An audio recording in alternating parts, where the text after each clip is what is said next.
네, 인류 역사상 가장 많은 생명을 앗아간 감염 질환 무엇인지 아십니까? 네, 바로 결핵입니다. 특히 한국의 결핵 환자 발병률은 심각한 수준인데요. 그래픽 잠시 보시겠습니다.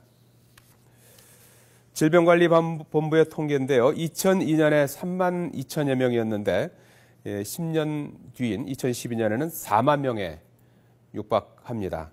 이것은 경제협력개발기구 OECD 회원국 평균보다 7배에서 8배가량 높은 거라고 하는데요.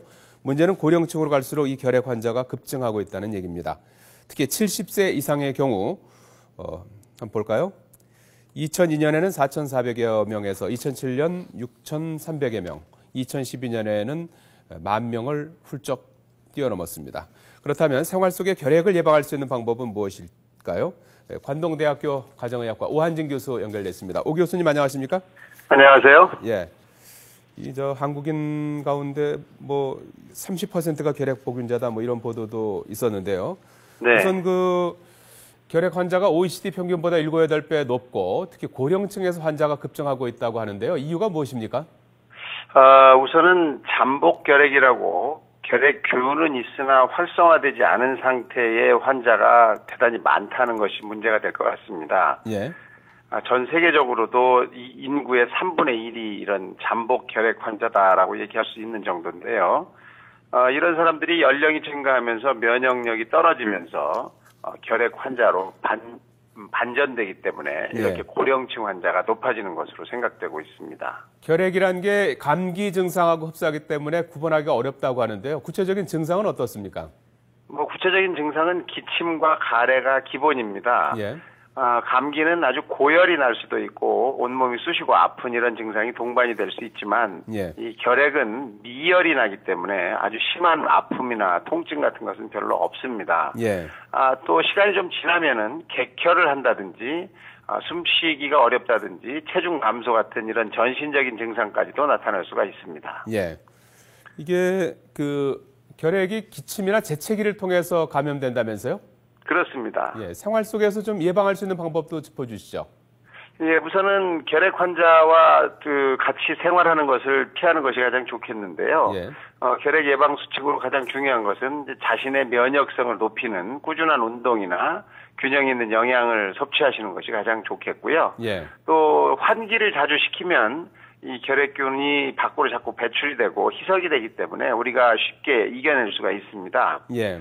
또 기침이나 재채기를 할 때는 입이나 코를 반드시 가리고 재채기를 하는 게 좋겠고요. 기침한 후에는 이 손을 비누로 잘 씻어서 해결을 하시는 것이 좋겠습니다. 예. 또 이 기침이 2주 이상 지속이 될 때는 결핵 검진을 받아보시는 것이 큰 도움이 됩니다. 예. 가깝게 지내던 사람이 결핵 환자로 판명되면 본인도 결핵 검사를 받아야 하는 겁니까? 예, 받아보시는 것이 좋죠. 그런데 이 결핵이라는 것은 약을 한 2주 정도 드시게 되면 감염력이 없습니다. 예. 그렇기 때문에 이미 내 지인이 결핵 환자라 하더라도 약을 2주 이상 잘 드신 경우라면 특별히 문제가 없습니다. 하지만 초기이고 초기인 환자로 확인이 됐을 경우에는 받아보시는 것이 좋겠고요. 반응 검사를 통해서 알 수도 있고 폐 사진을 찍거나 또는 균 검사를 함으로써 확인할 수가 있겠습니다. 예. 끝으로 말이죠. 봄만 되면은 이제 알레르기 비염으로 고생하는 분들 많은데요. 콧물은 줄줄 흐르고 이제 재채기도 나오고 하는데 이런 분들은 어떤 걸 조심해야 합니까? 우선은 알레르기 원인 물질에 노출이 되지 않도록 하는 것이 중요한데요. 외출을 좀 삼가하시는 것이 좋겠고 또 본인의 알레르기 원인 물질이 무엇인지를 안다면 그런 것들을 접촉하지 않도록 하는 것이 좋습니다. 특히 봄철이 되면 꽃가루 알레르기가 참 많은데요. 알레르기를 유발하는 꽃가루는 눈에 보이지 않는 꽃가루입니다. 그러니까 여러분들이 눈에 보이는 꽃가루가 많다고 해서 저것들이 다 내 알레르기 원인이다라고 생각하시면 안 되고요. 눈에 보이지 않는 꽃가루가 많기 때문에 각별히 봄철에는 조심하시는 것이 좋겠습니다. 예. 잘 알겠습니다. 오늘 결핵과 관련해서 관동대학교 가정의학과 오한진 교수로부터 도움 말씀 들어봤습니다. 고맙습니다. 감사합니다. 네.